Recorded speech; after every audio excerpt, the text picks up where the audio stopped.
Here is why we only hire women for every position we have at BMO, SwordSmart, and EntrepreneurCorner.com. Today, I want to talk about why most of our employees at BMO specifically are females. And it has nothing to do with us discriminating against one gender or the other. I want to get out of the way for those of you who are keyboard trigger happy already typing your comments. It's not the case, but I think it's a very, very interesting topic to us, and it's going to become very clear in a minute why. And this may be very interesting to you once you understand what we're trying to talk about. I think it's really important. Whether you're an entrepreneur, you're not an entrepreneur, it just doesn't matter. I think this is important for life. Now, if you haven't watched any of these episodes before, I'd like to start by introducing myself. My name is Behrouz Momeni. I'm the CEO and founder at EntrepreneurCorner.com, BMO, and SwordSmart. And I make these episodes and videos and podcasts because I want to share what I have learned over time during my entrepreneurial journey about creating a business that's got value for people and the people that are within and outside of the business. And just about life. As I learned, hopefully you don't make the same mistakes I've made, and it's going to save you some time and effort.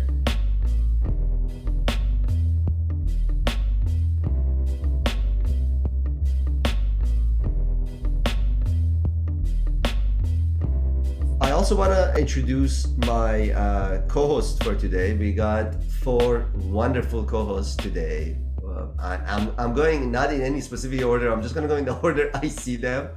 One is Shannon, who is actually one of our wonderful employees at BMO. She's one of our people and culture assistant members. Shannon, maybe say hello. Let's do a mic check.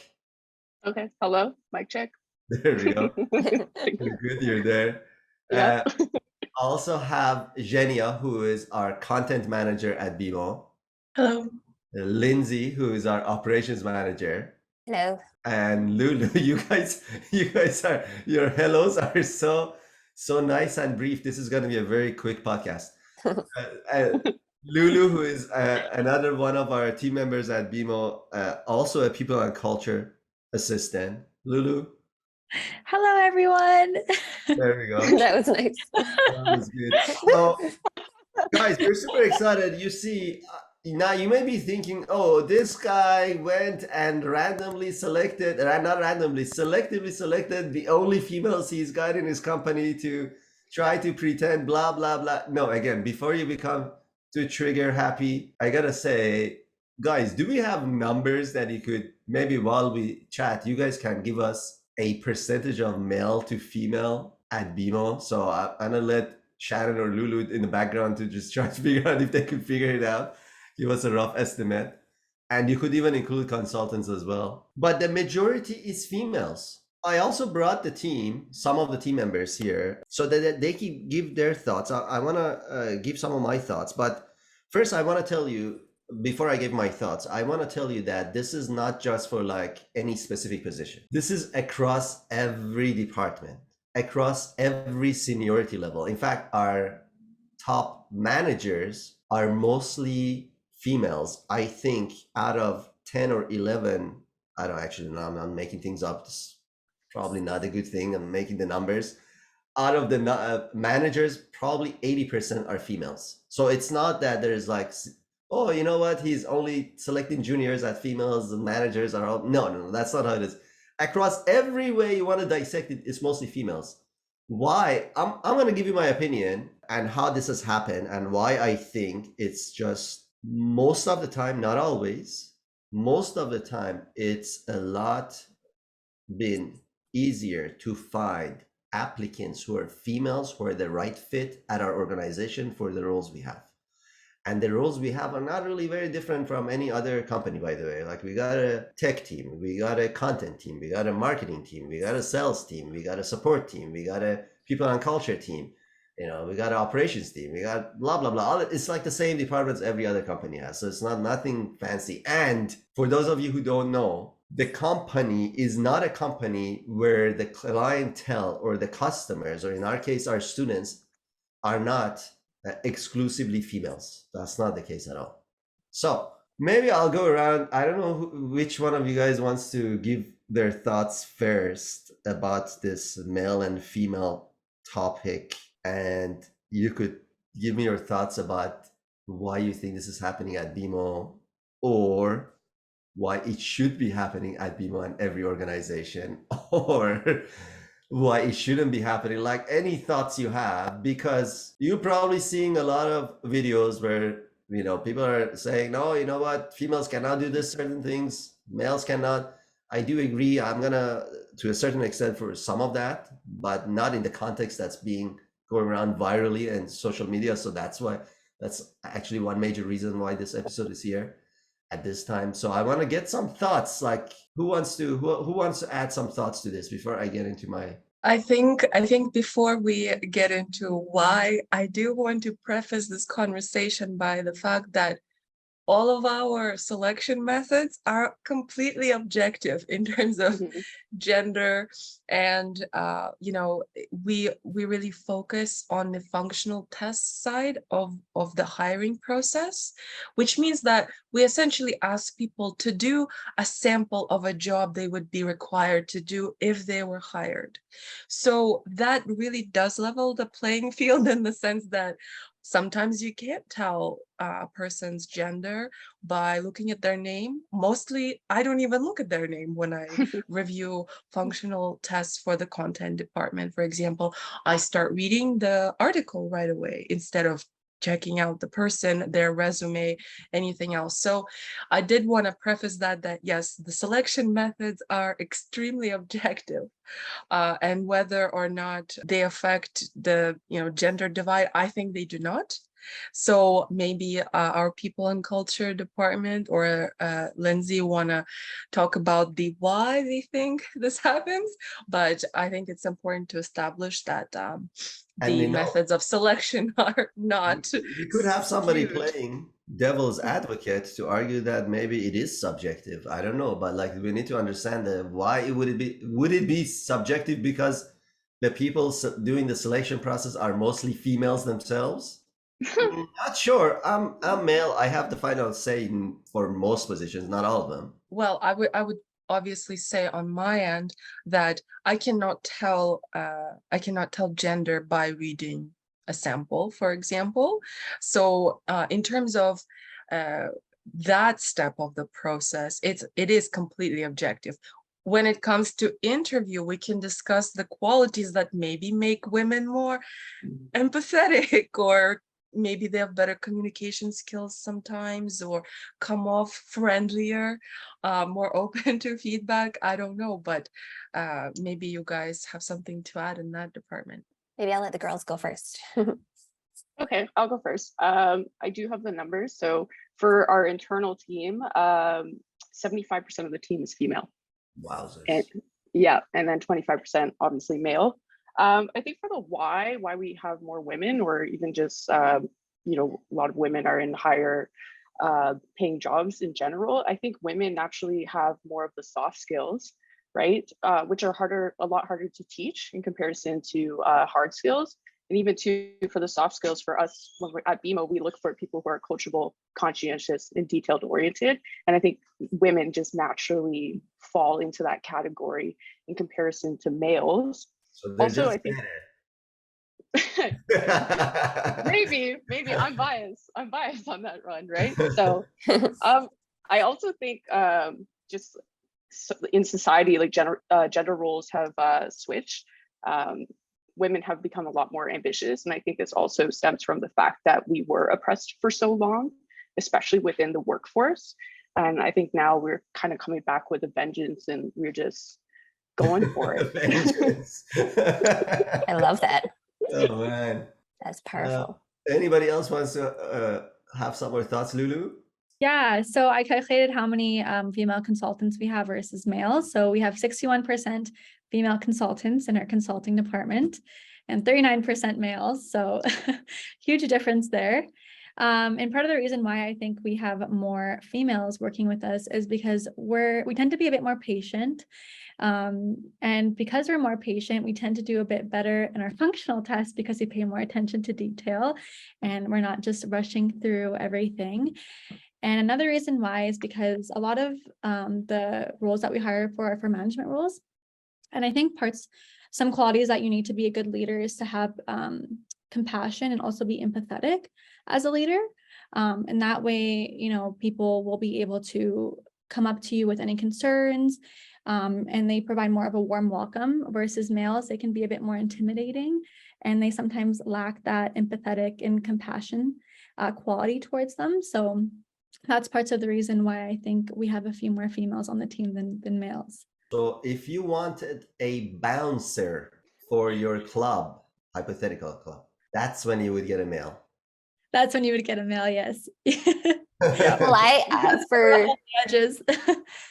for hiring, like I've been doing that a long time, and I do admit I got into certain positions with a certain like predisposition, I guess, of certain roles would be more male. We don't obviously hire bouncers, but sales is something I always just, I guess, naturally assume you would have more males in something like sales. I think that's what society just thinks in general.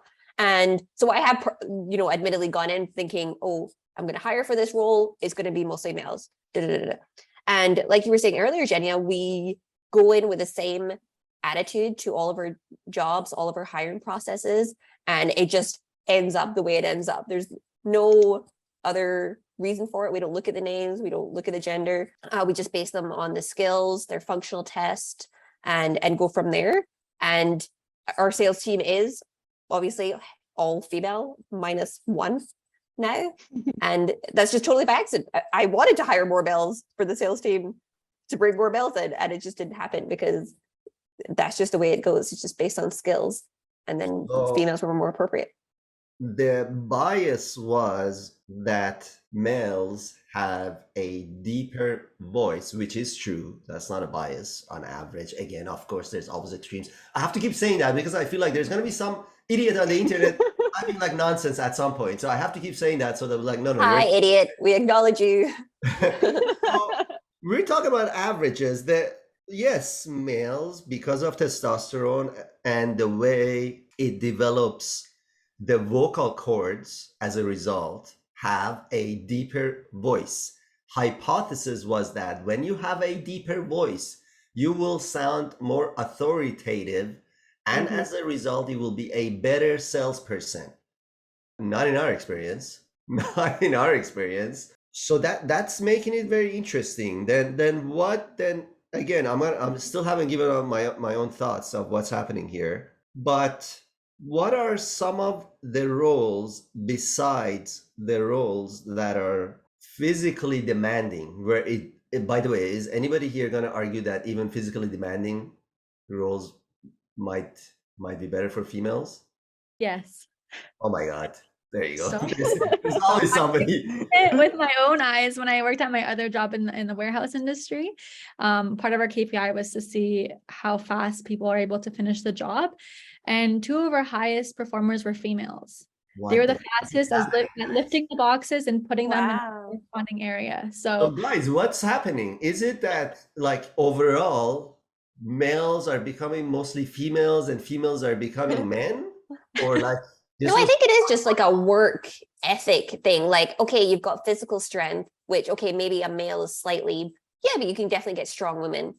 Yeah. Maybe a male will be slightly stronger, but that still doesn't make them significantly better at their job than a woman would be, because a woman still has all those other skills that just their general work ethic is better. They're better team players. They're better communicators. And it just always outdoes, or not always, that's a horrible word to say, but it often outdoes the male. And that's why in your example, you had females who performed better. It wasn't down to just their strength. It was probably they just were more focused and just had better work ethic and did the task better and faster than the males. Then how do you explain the top 5-10 richest people in the world are males? Did they just grab it by vicious physical attack? I don't know if I believe that kind of stuff. Like really, like somebody monitors that there probably are more richer women. They just don't show it off as much. Those men are just in the social media all the time and you know about them. But I think this ties back a little bit to what Shannon mentioned, that look at our company, for example. At BMO, the only department that is male dominated is the developers department. And that's a very skill heavy department, as in hard skill. Like you have to have that skill in order to be part of that department. In fact, most of our non-student front like departments, like even content, we are involved with students, but we don't like talk to them directly. We have quite a few male writers, but other departments where it is very sorry. They're not as good. Well, no, kidding. they're good, but obviously they're good. They're part of the team. I'm just joking. what I mean is maybe it is that those richest men, and the ones I'm thinking are Elon Musk, Bill Gates. Those are really skill heavy, like the industries that they're in. They're very skill related, Okay, hard skill. So that's interesting. So, are you saying that women cannot learn hard skills? That's not what I'm saying. I'm saying we value those skills more than we value soft skills that Shannon mentioned, like communication, empathy, good judgment, even. Like those skills are less valued by society, at least at this point, than having great knowledge of Microsoft or something. Exactly. The support is given to the hard skills. Usually they get their support system, investors invest in them, blah, blah, blah, and then you become Mark Zuckerberg. But you become Mark Zuckerberg, but you have zero social skills. You're like 45 years old. You can't talk to a tree. Yeah. So they can hire people to do that for them. You cannot talk. Yeah. That's true. It could be that, and also related to what you were talking about the other day, we're different in that sense, but not a lot of companies are, not so much in the hiring side, but on when you're in the position, males, negotiate and, can get to higher levels or get to higher pay and things like that because of their aggression. Whereas women, like I said earlier, they're more team players. They don't maybe do that as much. And maybe they don't get to that level as the males that you're talking about are, purely based on those reasons, which obviously would happen maybe in another company. It wouldn't happen because of the way we do our pay structures and our promotions and things like that, but could definitely happen in another company. This is very interesting. I don't think we're going to have an answer, but essentially what we do is, some of you guys mentioned, is, hey, here's the criteria. Here's the things we're looking for. I don't even care what your name is. That's why, again, like, we didn't do a multicultural analysis, but if you come back and be like, okay, it's like mostly people that are, from various racial, cultural backgrounds at BIMA as well. Because we don't care about your name. We don't care about that kind of stuff. Can you do the job? Like, we're trying to run a business. We're trying to give people the best service they can. And we want to bring people that could help us do that and also have fun with us. And we at least see them as colleagues. So I personally don't give a shit. Like, are you male, female, this, that, religion? Who cares? Like, here's the criteria. You do the best. Okay, you come on in. You didn't do it best. Sorry, you're not coming in. That's the end of it. I think that's what would eliminate that. However, I don't think you could deny that there's differences, unfortunately. At a biological level, males have a full chromosome that doesn't even exist, a set of genes that doesn't even exist in females. So biologically, again, with some keyword warrior is going to get really pissed off here, but I don't really care. But biologically, there is definitely a difference. And that usually translates to changes in physiological responses, psychological responses to different things. I could see some positions could be better for males versus some females, but here's what's happened to the world, in my opinion. We're getting to a world where we're not hunter-gatherers anymore. There might be some elements of that still left, but since we're not mostly hunters, gatherers, we want those soft skills you guys talked about. You want somebody who's intelligent and can do things with finesse, and it's not necessarily the big dude who's got such big fingers that can't even type on a regular keyboard. They would need to have design keyboard because it's like they're just so huge. Again, that doesn't work in this society. So I could see females succeeding in the new set of rules better, unless you go to a organization, and I've seen this if you look at some of these universities, like we deal with universities obviously, or people trying to, like, you go to look at the chart, you're like, oh my god, president male, vice president male, secretary of the president male, secretary male, everything.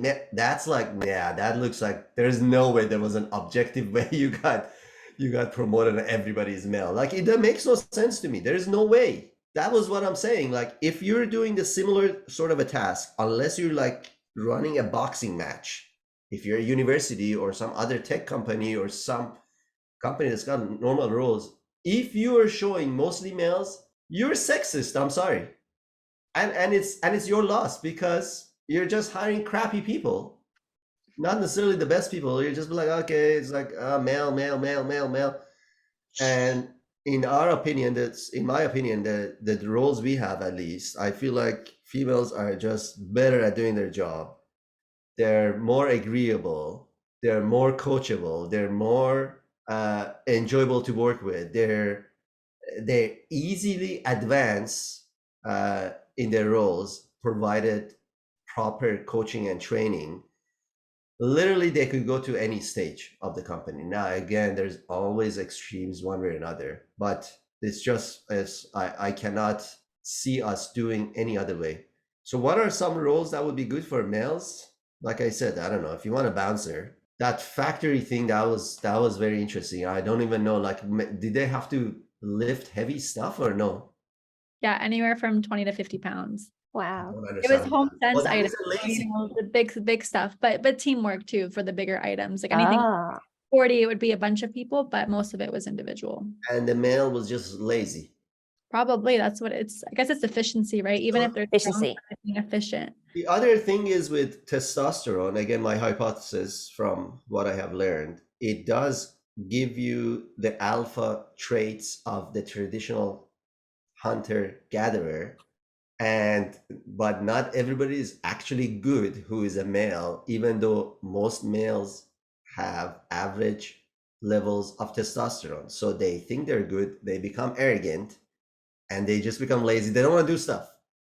Like even if it's a work setting, they go into this hunter-gatherer, oh, okay, let the females do the work. That's probably what's happening in the factory. Otherwise, if somebody was there with a whip, which again, I do not recommend, I do not endorse, but if there was some sort of a threat, I think the males would probably do better because physically they're stronger. I think they're stronger. Like that's why, okay, so here's how to judge, I guess, again, but you guys could have a different argument. If you look at athletes, the average time, let's say for 100-meter sprint, for the number one in the world, female versus male, it's like this, there's such a significant difference. Like the two will never should be put in the same race. It's just such a significant difference. So that's why my hypothesis is that, again, I don't understand that factory thing you're describing, but I would say things that are more physical, things But I don't think that are also just more physical. Like developers is probably the greatest example that I can think of.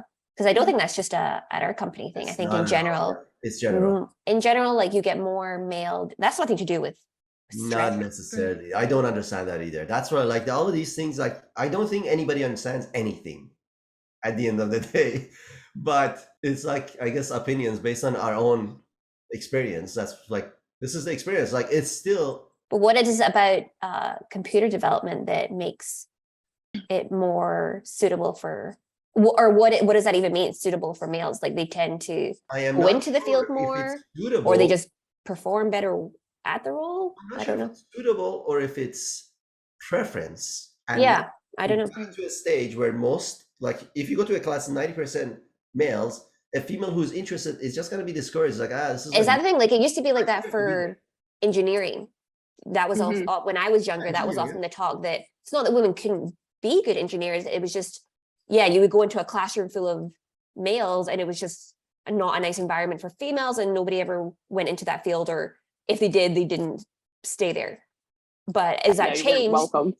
Exactly, you weren't welcome, and it was just and I can imagine that, like, if you think back to university, like being in an environment like that, it wouldn't be super fun for a female. So is that just the issue with where we're at with the developer type positions? Because that did change over time with engineering, as more females did tend to take over. Of course, you have very successful female engineers, and the landscape has changed. So I don't know if that's the reason for the developer thing, or if it's something more. I don't know. My brother, he's in software engineering, and he got into that because when he got his first computer when he was like 7 years old, that's what he loved. And he's a huge computer nerd. He's been using a computer since that age. And he taught himself how to become basically a developer, but he went to school for extra learning. But that was his passion. And he started that at a young age. And I also played on the computer too when I was a kid, but I wasn't as into it as he was. Mhm. I'd be playing Barbie games while he would be playing like more of the coding and technical stuff, right? Yeah. They definitely, my brother is the same. My brother's in software engineering. Maybe I shouldn't talk about my brother this, but when he growing up, he was like a very troublesome guy. Like he's totally wild. I don't know if you've met my brother, but he's very, very energetic, like almost ADHD level. Like he's crazy. He won't mind me saying that because I think he'll admit it. And yeah, he was kind of the same. Like it wasn't until much later in life, like he failed throughout school, like failed every class, got suspended. Like it wasn't a good student in that sense at all. And then somehow it was just randomly got put into this computer class, just totally changed his life. Like he just found something that he could just harness all of his energy into in a really productive way where he couldn't do that in any other academic field. So yeah, I always thought about it. I was like, I don't know what it is about that just really hit home for not just maybe him, but maybe just certain men like him in general, that they can use that same energy they have going through their body into a computer. I don't know. Yeah, no, definitely. I mean, the other hypothesis could be that people go into these different routes because during their upbringing, their parents forced them one way or another, thinking that, well, this is a male, they got to play with trucks. This is a female, this will give you a Barbie. I mean, actually, they've done a lot of experiments on this, and I don't think there has been concrete conclusion of why there's preference for one way or another, especially because at an earlier age, there is really not a huge difference in testosterone levels. Testosterone doesn't hit until your puberty. So that argument of testosterone doesn't kind of make a lot of sense at a younger age.